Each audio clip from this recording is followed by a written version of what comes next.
Hi and welcome to this Sonic Academy tutorial. My name is Paul Hamill, and over the next couple of minutes what we're going to do is demonstrate a quick start guide for Traktor Pro, how you can get up and running and mixing with Traktor Pro in less than 5 minutes. If you're like me, you've probably either downloaded the software from the Native Instruments website, or you've just bought yourself a copy at the shop and you've run home, you've loaded it in, you want to get mixing as quickly as possible without having to wade through a 200 odd page manual. Over the next couple of minutes we'll show you how to get stuck straight in there.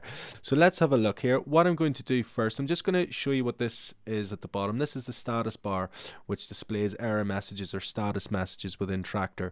I want you to switch this on by going into Preferences, going to Browser Details, and just make sure that is ticked.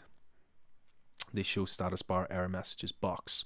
The reason for that is that every time we load in a track to Traktor, it analyzes that piece of music to detect BPM information, and so it knows where to set the first beat marker.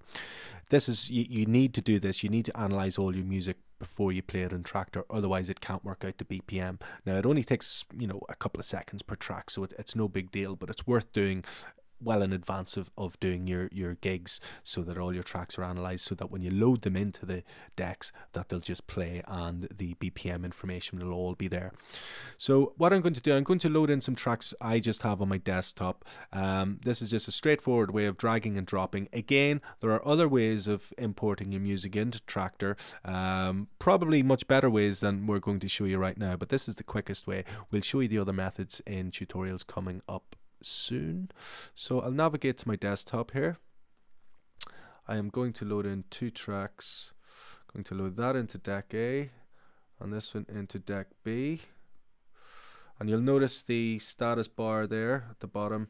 That's Traktor analyzing the music to detect where the first beat is and work out the BPM information. You'll see it's dropped the beat marker on the very first kick drum there.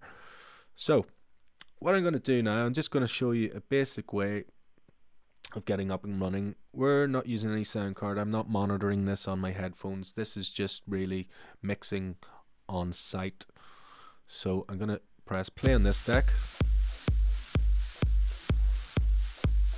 Play on this deck. Now you'll see the phase meter here is veering towards the left. That tells me that the tune on deck B is a little bit slower than the tune in deck A, so it needs brought into sync, and we do that by nudging these pitch bend buttons. Now you'll see that yellow line has disappeared, so we have 2 red lines in our decks. That means that both tracks are in sync and they're beat matched. So I know that when I move this crossfader into the middle, that the tracks will mix perfectly. So let's see how it goes.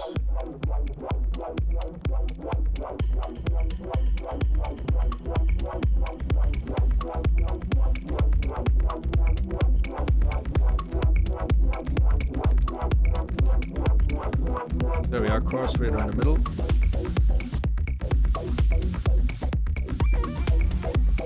Then obviously you have your mixer controls here, your faders up and down. We have kill switches on our bass. We also have it on the mids and highs as well. We have filters here. They have some effects.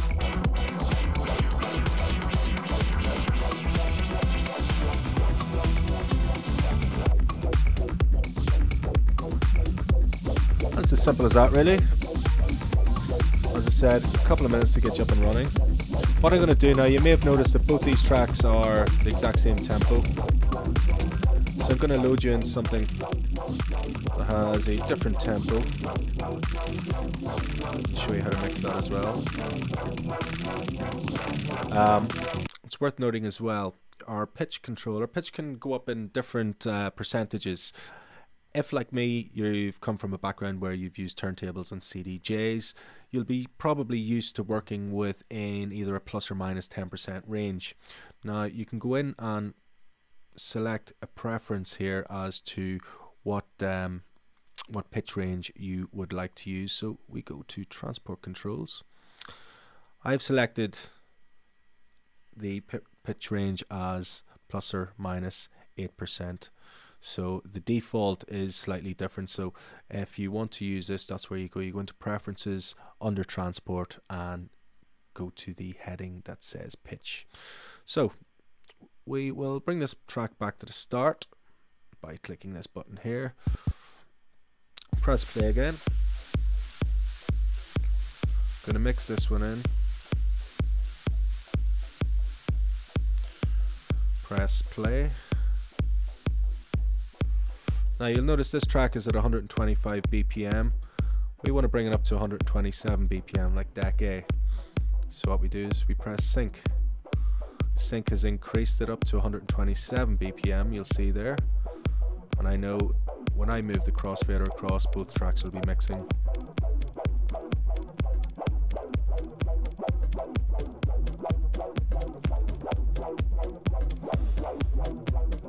Now you can actually hear there is a slight delay on the kick on deck A, or sorry, deck B. We can nudge it like that. Now that's primarily because while Traktor has detected the BPM, it hasn't actually set a beat grid on that track. Beat gridding is something that we'll talk about in one of the more advanced tutorials later on. But when you set your beat grids and you hit sync, it mixes in perfectly every time. So that just allows you to manually nudge that back a bit. As simple as that.